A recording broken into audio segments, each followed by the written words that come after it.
ನಮಸ್ಕಾರ.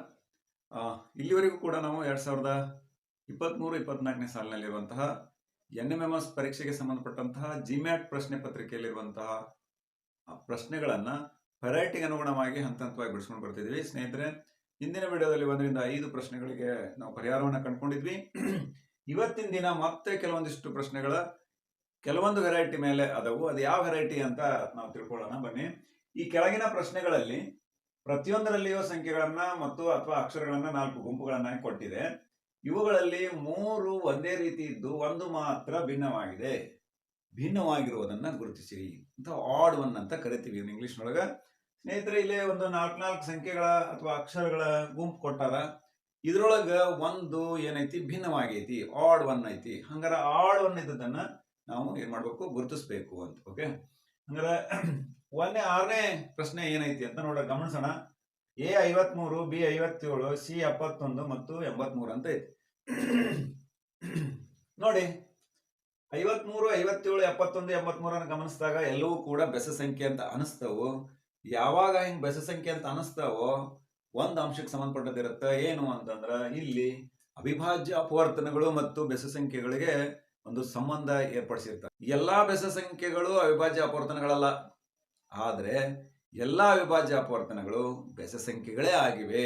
ಒಂದು ಕಂಡೀಷನ್ ಎರಡನ್ನ ಹೊರತುಪಡಿಸಿ. ಅದನ್ನ ನೋಡಿದಾಗ ಅದ್ರ ಸಂಬಂಧ ಗೊತ್ತಾಗತ್ತ. ಏನು, 53, 71, 83 ಅನ್ನೋವು ಮೂರು ಕೂಡ ಅವಿಭಾಜ್ಯ ಅಪವರ್ತನಗಳಾಗ್ಯವು.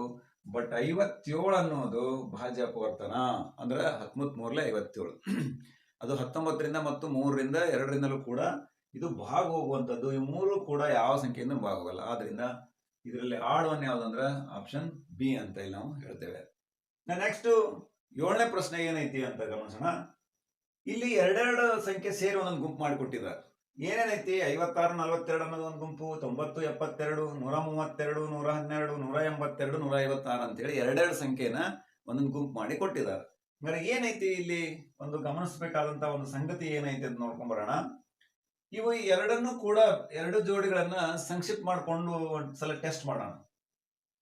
56 ಮತ್ತು 42 ಸಂಕ್ಷಿಪ್ತ ಮಾಡಿದಾಗ ನೋಡ್ರಿ, 14 ನಕ್ಲೆ 14 ಮೂರ್ಲೆ. ನೋಡ್ರಿ, 14ರಿಂದ ಭಾಗಿಸಿದಾಗ ಎರಡು ಏನಾಗ್ತಾವ, ಸಂಕ್ಷಿಪ್ತ ಮಾಡಿದಾಗ 4, 3 ಅಂತ ಸಿಗ್ತಾವು. ನೋಡೋಣ, ಟೆಸ್ಟ್ ಮಾಡೋಣ. ಇದನ್ನು ಒಂದು ಟೆಸ್ಟ್ ಮಾಡೋಣ. ಏನು, 90, 72, 18 ಇಲ್ಲೇ. ಡಿವೈಡೆಡ್ ಬೈ 18 ಮಾಡ್ರಿ. 18 ಮಾಡಿದಾಗ 18 ಇಲ್ಲೇ 90, 18 ನಕ್ಲೆ 72. ನೋಡೋಣ ಏನ್ ರಿಲೇಷನ್ ಐತಿ ಅಂತೇಳಿ. ಇದನ್ನ ನೋಡೋಣ. ಯಾವುದು ಸಂಖ್ಯೆದಿಂದ ಭಾಗ ಹೋಗ್ತಾವು. 132 ಡಿವೈಡ್ ಬೈ 4, 4ರಿಂದ ಭಾಗ ಹೋಗೋಣ. 112 ಡಿವೈಡೆಡ್ ಬೈ 4 ಈಕ್ವಲ್ ಟು 4 ಮೂಲ 12, 4 ಮೂಲ 12, 4 8, 4 8 32.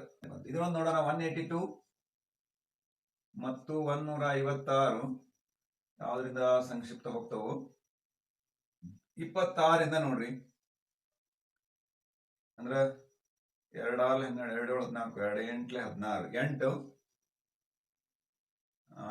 7 14. ನೋಡ್ರಿ, 7 2 8 16, 6 8 48, 48 16 182. Yes, okay.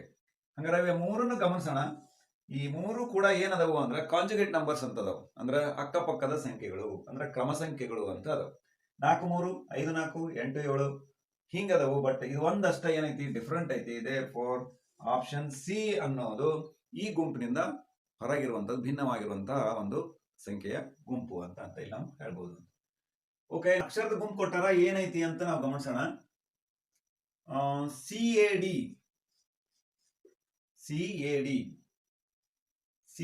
Means ABC 3 plus 1 plus ABCD 4, 4 3 7 1 8.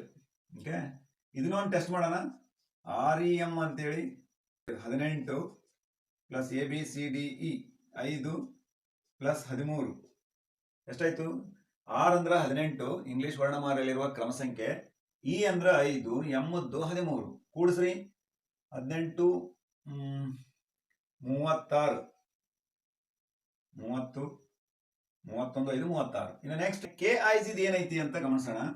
K means 11 plus I means H 8 ಇದು 9 ಪ್ಲಸ್ ಜಿ ಅಂದ್ರೆ ಎಚ್ 7 ಈಸ್ ಈಕ್ವಲ್ ಟು 11 9 20 27.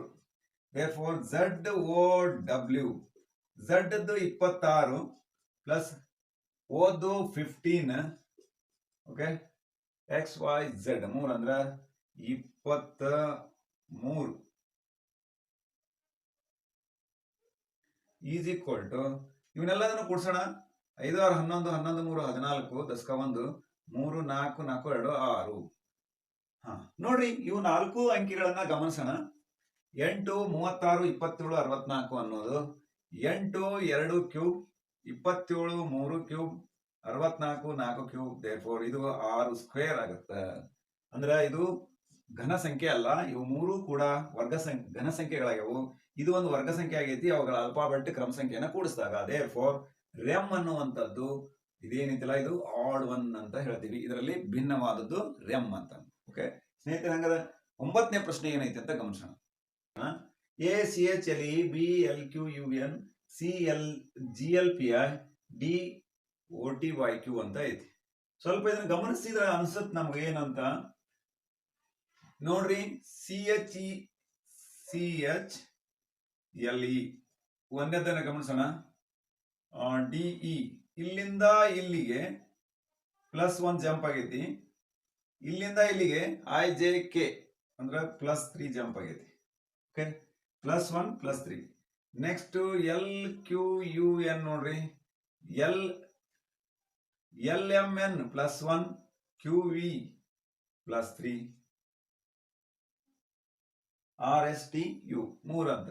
ಇನ್ನು next G L P I ಇಲ್ಲಿಂದ ಇಲ್ಲಿಗೆ ಪ್ಲಸ್ 1 ಇಲ್ಲಿಂದ M N O P plus 3.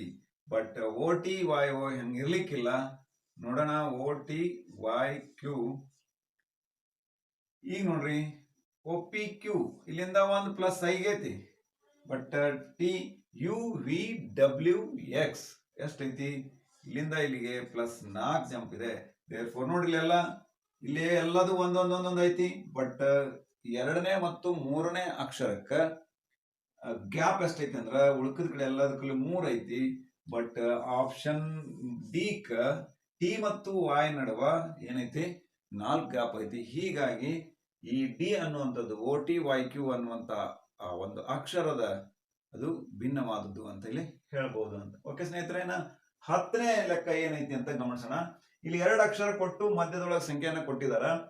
ಅಂದ್ರೆ ಏನೇನ್ ಸಂಬಂಧ ಐತಿ ಅಂತ ಗಮನಿಸೋಣ. ಏನೈತಿ M N O P R S T U V D E F G H G H I J K ನೋಡ್ರಿ 3 ಗಮನಿಸ್ರಿ. ಎನ್ ಒ ಪಿ ಇಲ್ಲಿಂದ ಇಲ್ಲಿಗೆ 2 ಗ್ಯಾಪ್ ಐತಿ. ಎಸ್ ಟಿ ಯು ವಿ ಇಲ್ಲಿಂದ ಇಲ್ಲಿಗೆ ಪ್ಲಸ್ 3 ಗ್ಯಾಪ್ ಐತಿ. ಇಲ್ಲಿಂದ ಇಲ್ಲಿಗೆ E F G H plus 3 ಐತಿ. ಇಲ್ಲಿಂದ ಇಲ್ಲಿಗೆನೂ ಕೂಡ ಪ್ಲಸ್ 3 ಐತಿ. ಓಕೆ ಹಂಗಾರೆ 2 ಇರೋದು ಇದೆ. ಇದನ್ನ ಡಿಸೈಡ್ ಮಾಡಿಬಿಡ್ಬೋದು ನಾವು. ಆದ್ರೂ ಕೂಡ ಈ ಬರೀ ನಾವು ಅಕ್ಷರಗಳಿಗೆ ಸಂಬಂಧಪಟ್ಟದನ್ನ ಅಷ್ಟೇ ಮ್ಯಾಚ್ ಮಾಡಿದ್ವಿ. ಮಧ್ಯದೊಳಗೆ ಒಂದು ನಂಬರ್ ಐತಿ, ಅದು ಕೂಡ ಇವೆರಡು ಅಕ್ಷರಗಳಿಗೆ ಸಂಬಂಧಪಟ್ಟಂತ ರಿಲೇಷನ್ ಐತಿ. ಏನೈತಿ ಅಂತ ಗಮನಿಸೋಣ. ಇಲ್ಲೇ ಎಂ ಮತ್ತು ಪಿ ಗಳ ಅನುಕ್ರಮ ಸಂಖ್ಯೆ ಅಲ್ಫಾಬೆಟ್ ನಲ್ಲಿರುವಂತಹ ಅನುಕ್ರಮ ಸಂಖ್ಯೆಯ ಮೊತ್ತ ಇಲ್ಲಿ ನಡುವೆ ಐತಿ. ಎಂ ಪಿ ಗಳ ಮೊತ್ತ 29, ಆರ್ ವಿ ಗಳ ಮೊತ್ತನು ಕೂಡ 40, ಡಿ ಎಚ್ ಕೂಡ 12, ಜಿ ಕೆ 18. ಬಟ್ ಡಿಫ್ರೆಂಟ್ ಆಗಿರೋದು ಏನಂದ್ರೆ ಇಲ್ಲಿದ್ದಕ್ಕೆ ಇವುಗಳ ಮೊತ್ತ ಸಮನಾಗಿದ್ರು ಕೂಡ ಇಲ್ಲೇನೈತಿ ಇಲ್ಲಿ ನೋಡಿ M N N O P ಅಂದ್ರೆ ಇಲ್ಲಿ ಇದ್ರದ್ದು 13, ಇದ್ರದ್ದು 16, 29 ಕರೆಕ್ಟ್ ಐತಿ.